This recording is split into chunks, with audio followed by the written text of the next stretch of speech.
Crímenes, novela negra, escritores de élite. Nosotros podemos decir que contamos con un escritor de fama, yo diría que hasta internacional o mundial, como lo quieren ustedes tildar. Claro que también está mi afecto hacia él y su persona, ¿no? Pero al margen de esas consideraciones, les presento a José Luis Caballero, que él es periodista, periodista especializado en espionaje y servicios secretos, escritor y autor de Los peces solo flotan muertos, de Roca Editorial. José Luis, muy buenas noches. Hola, buenas noches. Se nota que me caes bien y que somos amigos. Sí, claro, pero es que eso no significa... un punto a tu favor, claro. Pero eso no significa que te quite mérito, todo lo contrario. Todo lo contrario, porque uno solamente puede hablar bien de sus amigos cuando de verdad son amigos de corazón, gente que vale la pena. Bueno, se agradece que tengas esa manera de verlo. Los peces solo flotan muertos. Sí, vaya título. Sí, es una novela negra, al estilo americano, podríamos decir, ¿no? Yo le digo siempre que es una novela negra pura y dura. Y el título se adivina enseguida. En cuanto lees las primeras páginas lo ves que hay un policía que lo dice cuando alguien le dice que ha aparecido un cadáver flotando como un pez. Entonces el policía le contesta: los peces solo flotan muertos. Está bien. Esta novela tuya, novela negra, acaba de ser publicada, la está presentando por toda España y está teniendo un éxito más que notable. Está de alguna manera ubicada, ¿no?, en los años 72, en la década de los 70, ¿no? ¿Cómo era la Barcelona de la década de los 70, José Luis? Bueno, a mí me llamó mucho la atención esa época, supongo que por casualidad, ¿no? Yo estuve, a principios de los años 2000, finales de los 90, estuve en el Real Club Náutico, que se estaban haciendo unas pruebas de vela, la regata Ceña que se hacía entonces.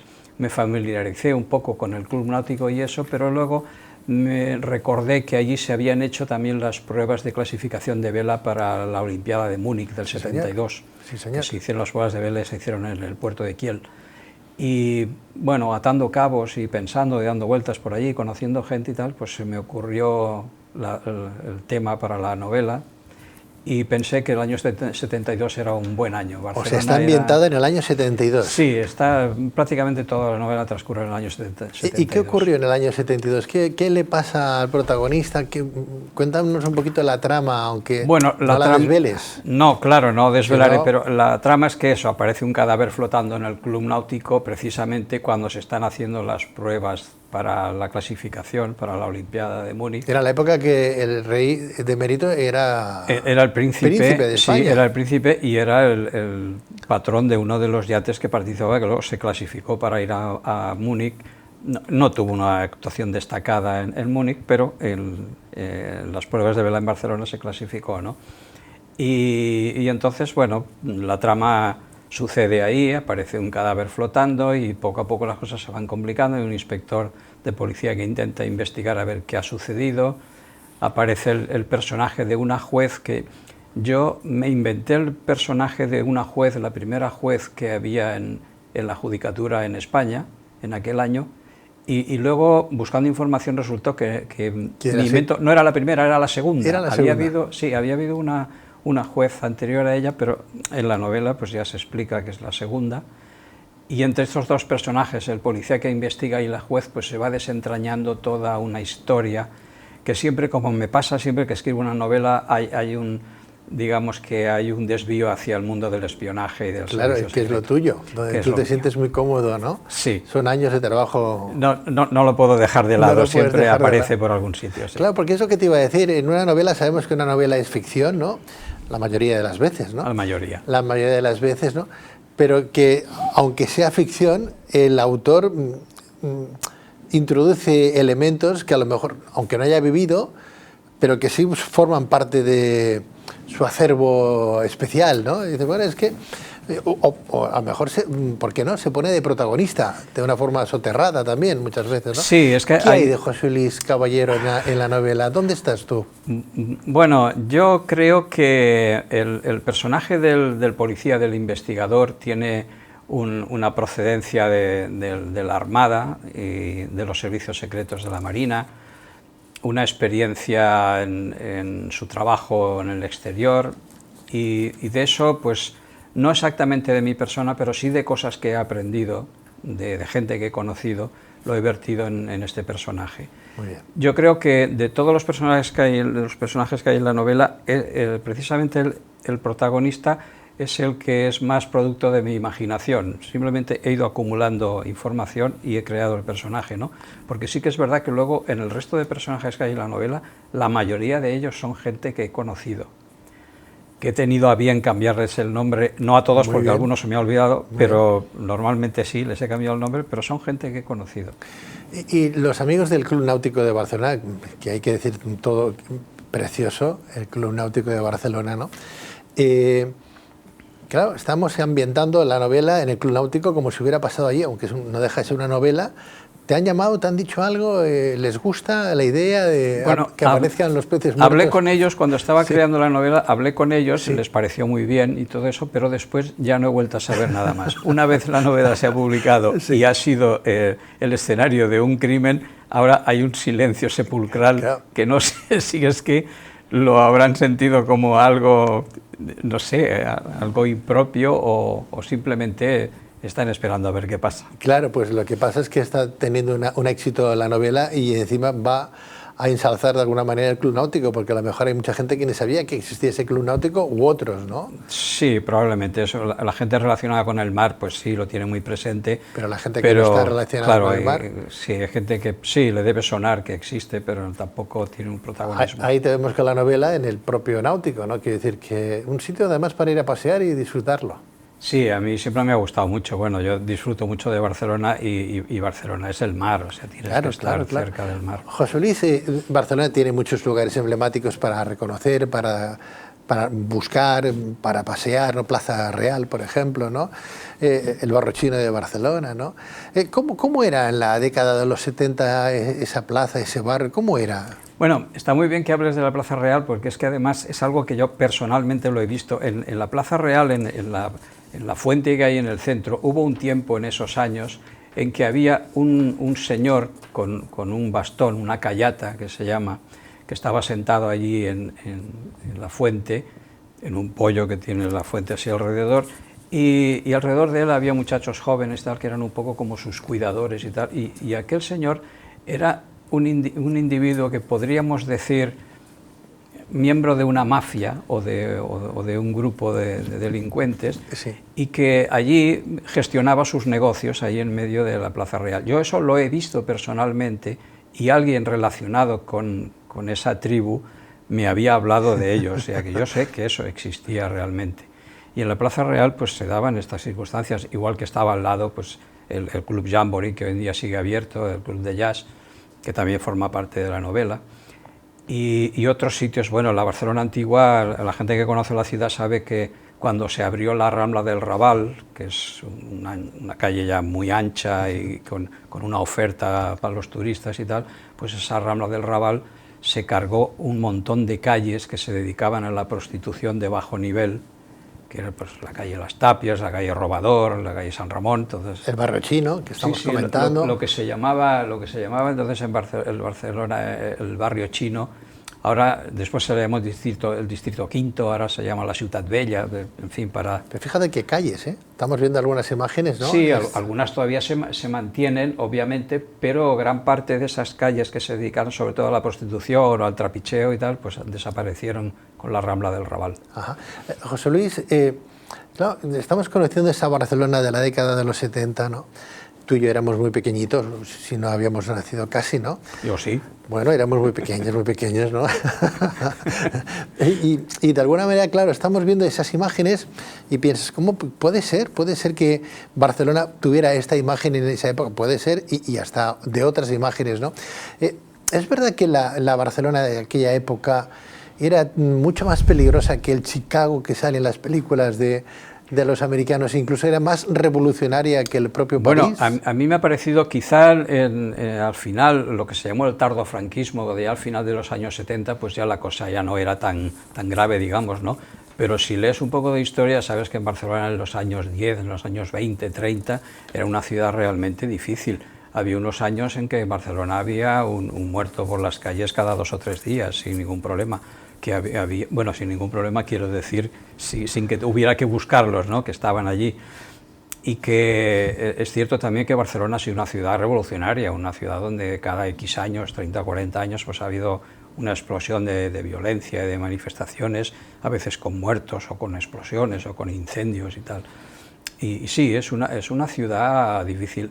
Claro, como los americanos hacen el cine mucho mejor, pues te hacen Chicago años 20 y parece que sea una ciudad especial. Y cuidado con Barcelona, que también en algunos años era una ciudad muy especial. Bueno, estamos viendo esa Barcelona, las Ramblas, ¿no?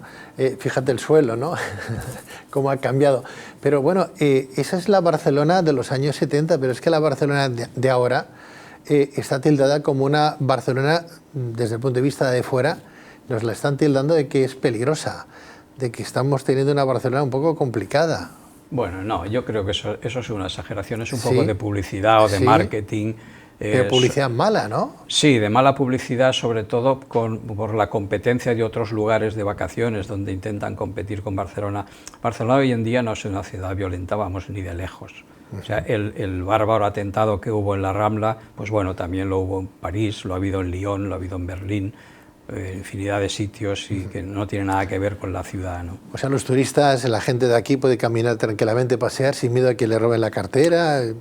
Bueno, hay carteristas, los ha habido toda la vida. Sí. Claro, y algunos profesionales. En la época esta que yo cito en la novela, en los años 70, pues había una especie de entendimiento entre las fuerzas de orden público y los carteristas, que bueno, tú te ganas la vida robando carteras, pero no te pases ni un pelo, ¿no? Claro. Que era lo que se decía en aquella época. Es muy diferente el investigador de ficción que el investigador que aparece pues en un rótulo de una Barcelona normal del siglo XXI, del 2020. Bueno, yo creo que sí, porque claro, el John le Carré dice que un novelista es un mentiroso, ¿no? Sí. Entonces, claro, tú te inventas investigadores o policías que van adecuados a lo que estás contando en el relato, ¿no?